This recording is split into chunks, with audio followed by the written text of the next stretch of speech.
Hello and welcome to Economic Forum, where we discuss various issues affecting our economy in Zimbabwe. Every year, when the Minister of Finance and Investment Promotion announces the budget, he also announces a number of measures that will be taken the following year in order to raise funds for the fiscus. And we are going to be looking at how these measures were implemented in the year 2023 and also forecast for the year 2024. My name is John Masuku, and today we've invited a tax expert, Prince Makoni, who is going to be looking at how the 2023 measures have gone on and also make some predictions, some forecast of how the minister is going to be looking at the year 2024. Prince, welcome to Economic Forum. Thank you, John. Good evening, viewers. Thank you for having me. Yes. How did it go this year in terms of the measures that were announced in last year's budget? The 2023 budget had a number of measures to do with tax and revenue collections in Zimbabwe. And the primary revenue collector in Zimbabwe being ZIMRA, which is the implementing agency when it comes to the collection of taxes in Zimbabwe. We have noticed that ZIMRA has been on the fore trying to generate revenues for the government. And these have been depicted during the first half return of the Zimbabwe Revenue Authority financial performance. And we've seen and noted that a number of tax heads did not perform to standards as expected for the year 2023. However, the measure, according to ZIMRA, has been a constant from last year to this year. ZIMRA has collected $4.4 trillion, and this includes the US dollar amounts as well, which have been converted to the Zimbabwe dollar at various rates. At various rates of the day during the period. However, the composition of the collections of revenues, we had as the top revenue head, which was individual income taxes, which had 18% of the total collections within the economy for the first half, followed by VAT on local sales, corporate taxes at 14%, excise duties at 14%, then 12% on VAT on imports. However, what is noteworthy about this composition is the economy. As you can see, 18% is coming from individual taxes, which is composed of payroll taxes, people who are working formally, the civil servants who are working and having their salaries deducted, payees or payroll taxes. And even those in industry. Yes. What is important to notice, the corporate tax has been stagnant at 14% from the same period of 2022 coming into 2023, which means there is some dead wood within the corporate tax that ZIMRA can take advantage of, that composition which is not remitting its taxes or who are not even part of the economy in terms of taxes. So also you have a decline when it comes to VAT. This was as a result of a number of measures that was implemented by the Minister of Finance and Investment Promotion together with the central bank in trying to to reduce consumption or demand through the measures. The exchange rate has been stagnant. You hear people talking about the money supply being on the decline. All those measures reduced the consumptive capacity of the economy. Hence, individuals or corporates were unable to make purchases, which will result in increases in VAT in retailers. So all these things have compounded also the impact of increasing the revenue collections within ZIMRA itself. Talking about this stagnation in the collection of taxes, do you think there should be more policing, especially in the corporate sector, in order for more companies to be paying tax, or it's something that is beyond their control? Nothing is beyond the taxman. Yes. the taxman has enough powers that enables him or her to tax anything that should be taxable in the economy. However, Zimbabwe has been on an informalization drive. The IMMT, mobile money transfer tax, has made it difficult for people to transact formally through banks and so forth. So most of the activities are happening in the cash society or the cash economy, where people are now buying from the informalized sector as opposed to the formal retailers. That on its own has got some impacts on the amount of revenues generated on the formal sector, and that is on the informal sector, because the informal sector, they operate without rules. And I think Zimbra, or the Minister of Finance himself, should now need to tap in by designing a new tax code for the small to medium enterprises, and not to be taxed at the same level with the formalized enterprises. So, Prince, what is compliance, or what are the compliance levels generally? Is there an improvement? The issue about compliance is a tricky one. When it comes to, the economy, the 55 to 60% is informalized. They operate without rules in that kind of segment, where even Zimra try to get into that segment and say, okay, everyone should pay income tax, it should be registered. Yes, they will be registered and display a tax clearance. But are they displaying or paying the correct taxes and submitting the true returns of taxes? That would be the question. So it has been on a drive to do the following things: block management system, where they are zoning each and every segment in town. They also are introducing what they call the fiscal gadget, whereby all sales, if you have VAT registered, should be recorded using the fiscal gadget. But they don't even understand the issue about VAT. What they are interested in is to make sales and profit. So the compliance level in that sector will be a very difficult challenge for them to address unless there is a tax code that specifically targets the informal sector.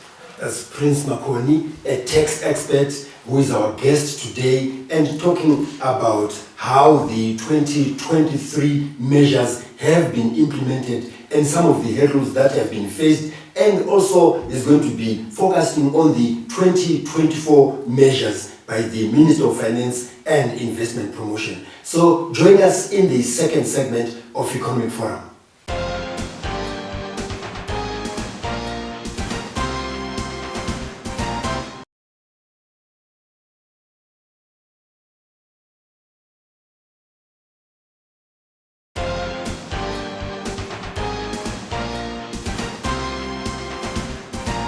We are in the second segment of Economic Forum, where today we are discussing about tax. We are looking at how the 2023 measures by the Minister of Finance and Investment Promotion have been implemented, and some of the challenges faced or even successes that have been scored. And we're also going to be looking at some of the projections that we think will come in the year 2024. And our expert here, Prince Makoni, is helping us to do that. Earlier on, Prince, we talked about the informal sector and how Zimbra can go about effectively collecting tax from them. And you mentioned in passing some of the measures like using fiscal gadgets and so forth. If you could just elaborate on that, and how all the corners that will be cut by the traders can also be seen by Zimbra in order to collect that tax. Yeah, like I already alluded to the fact that taxing the informal sector is a bit tricky and complex when it comes to how they trade and how the networks that they have. But when it comes to the issue about fiscal gadgets, like you are saying, if you are a VAT registered operator, when you are registered with Zimra, for example, and you have got sales that exceed 40,000 per year, or you make at least 3,500 US dollars sales per month, you are expected to register with Zimra for VAT, so that you'll be able to collect VAT.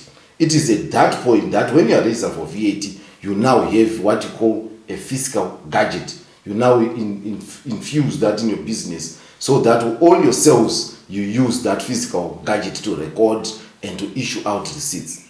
But this will be a very tricky issue because they need monitoring. It's different from the large retailers that operate on rules, that have got formal systems where they've got a board, a management team, a team of experts and staff that are trained in ethics and how to do business.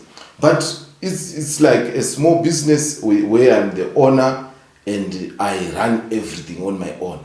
So I've got my own rules. So that's how it will be a bit tricky on the part of Zimra to then now say, even if they put that gadget to an informal trader, does he operate within the guidelines of the law?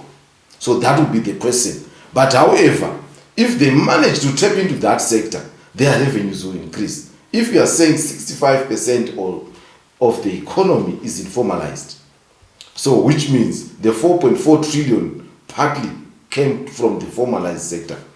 So how much can you generate in revenues? Had we been incorporating the informal sector in terms of corporate taxes, the VATs, and the like?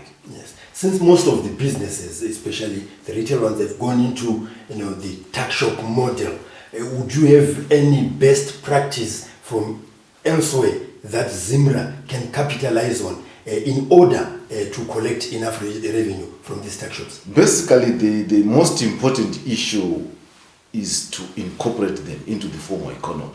How do you do that? By giving them the benefits of saying, gentlemen and ladies, you need to be part of this economy. Stop trading from the boot of your car and you are selling expensive shoes, which are even expensive from the formal shops that we already know.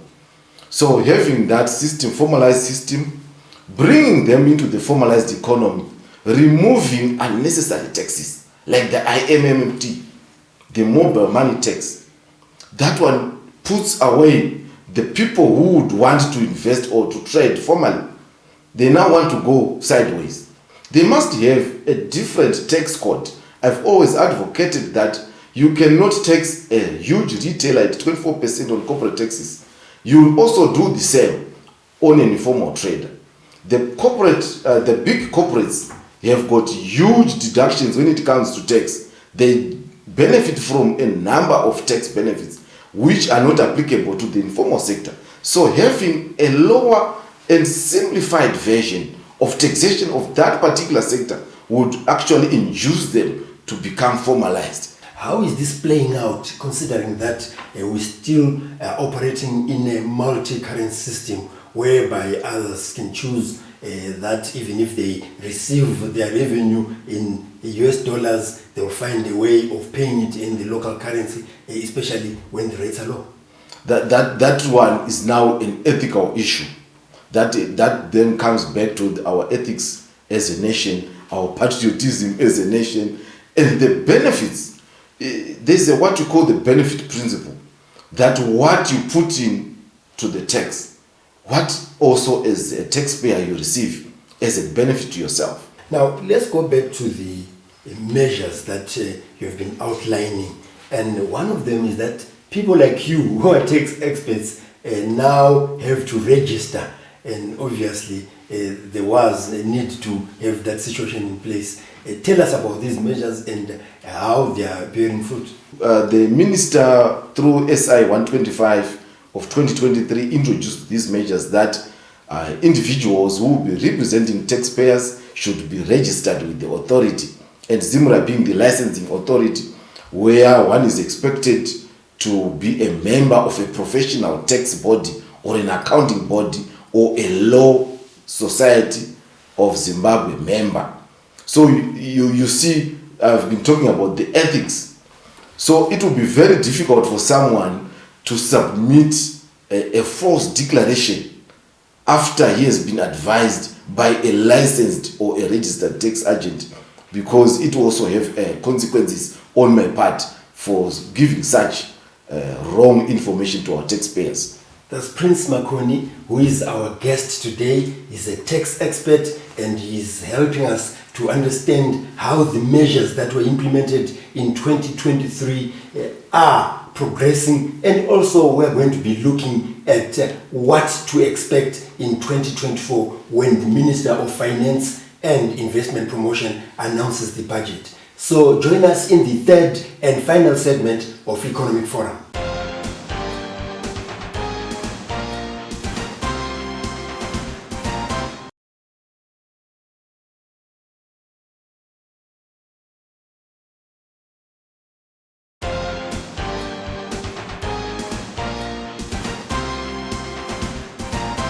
We're now in the third and final segment of Economic Forum, where today we have our guest, who is Prince Makoni, a tax expert who is helping us to understand the importance of tax and how government has been implementing some of the measures. Maybe on the importance, just to emphasize the importance of paying taxes. What are the benefits before we continue with the measures and also the expectations, which I think maybe in our curricula, as well as if there are any roadshows by Zimra itself, it's always important to explain to the public why it is important to pay taxes. Basically, the benefits of paying taxes should not be depicted by roadshows from the Revenue Authority and the like, but it should be seen through the provision of our social services, healthcare, education, roads, security. Are those things happening? Are we receiving that kind of benefit that then encourages taxpayers or citizens of a country to then wish or love to pay their taxes? And these benefits are attached to the patriotism of the citizenry, to the ethics that falls on the citizenry as well. A very important point indeed there, Prince. Now, let's go on to the public notices about voluntary disclosure. What are they and how they've been implemented?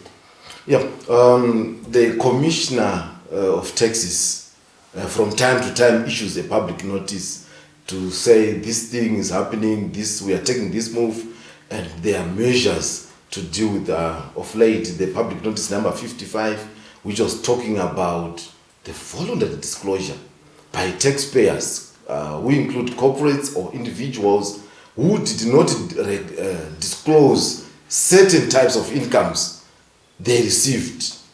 And this can be shown through the individuals who have been building properties or acquiring properties, individuals who acquired expensive motor vehicles, private jets and the like.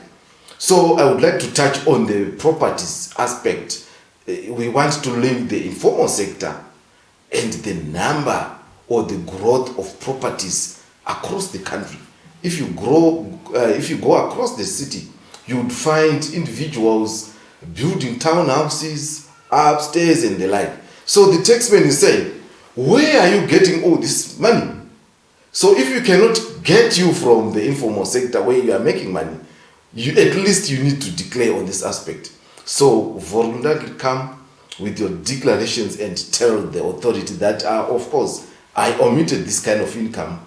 Can I pay my taxes? And the advantage being that the authority will not penalize you. You just pay your taxes and interest. Yes. Are there any deadlines for doing this when the announcement is made? In fact, the deadline was 3rd September. But yes, as the authority, I will always give extensions if you voluntarily disclose the incomes. Yes. And the expectations, obviously, you as tax experts, when you're advising the nation, different people, you also give expectations about what the minister might look at, what measures he might come up with. What do you have for 2024? So 2 things to expect from the budget.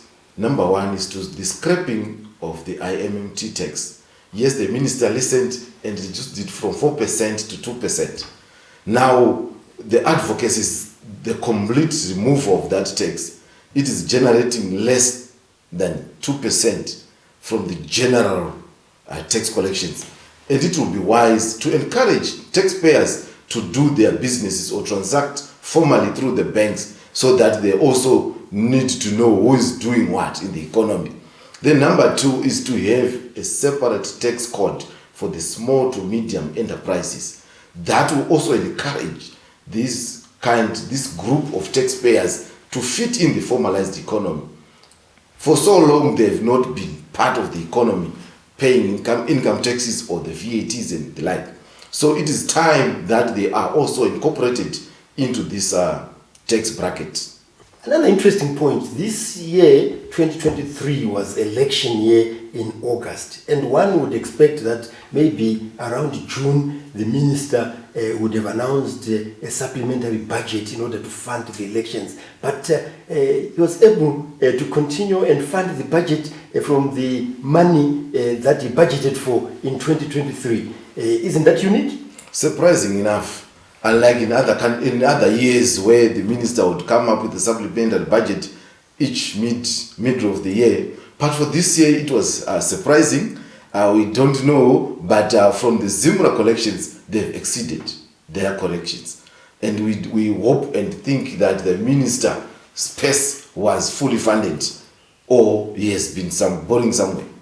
Prince, just to summarize, tell us about this tax and revenue management system that Zimra introduced. Zimra has introduced a new revenue management system that is user-friendly, that removes the human aspect of it, human intervention with Zimra officers and the like. So this new system... You do it online? You do it online. It's revolutionary in nature.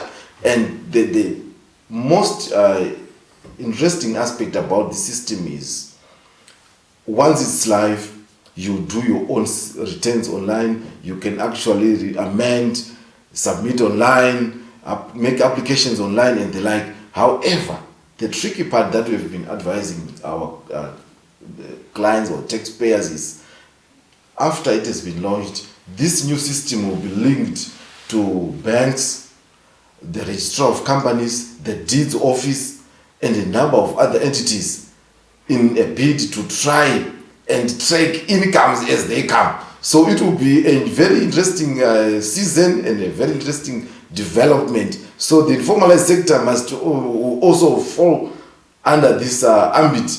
You have nowhere to hide.